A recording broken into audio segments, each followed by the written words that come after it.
వెగడపల్లి ఊర్లో వెల్లమ్మ బోనాలు జరిగినాయి. బోనాలు జరిగి 8ంటికి 10ంటి వరకు బోనాలు స్టార్ట్ అయినాయి. స్టార్ట్ అయినాక గొడవ జరిగిందట. ఊళ్ళో జరిగినాక పోలీస్ స్టేషన్ పోయి కంప్లైంట్ ఇచ్చిరట. ఇచ్చినాక సారణ తోటి పోలీసు వాళ్ళు మాట్లాడుకుంటే ఏం కాదు, మేము ఏ గొడవ జరగకుండా చూసుకుంటాం, రాండ్రి మాదిగోళ్ళు కూడా అచ్చుడే అని చెప్పిరట.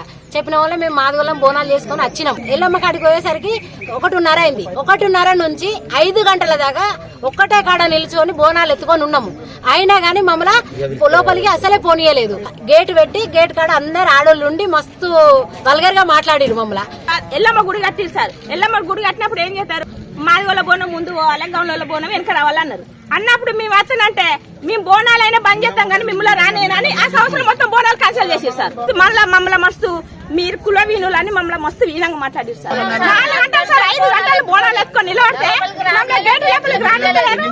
పేర్లు పెట్టుకుంటా నవ్వుతారు సార్. మేము మాదిగోళ్ళం అంట సార్, మేము మాదిగోళ్ళం అని మమ్మల్ని కులవీనంగా మస్తు అవమానించినట్టు మాట్లాడారు సార్. మేము ఆ బాధ తట్టుకోలేక వచ్చి మేము ఇక్కడ కూర్చున్నాం సార్.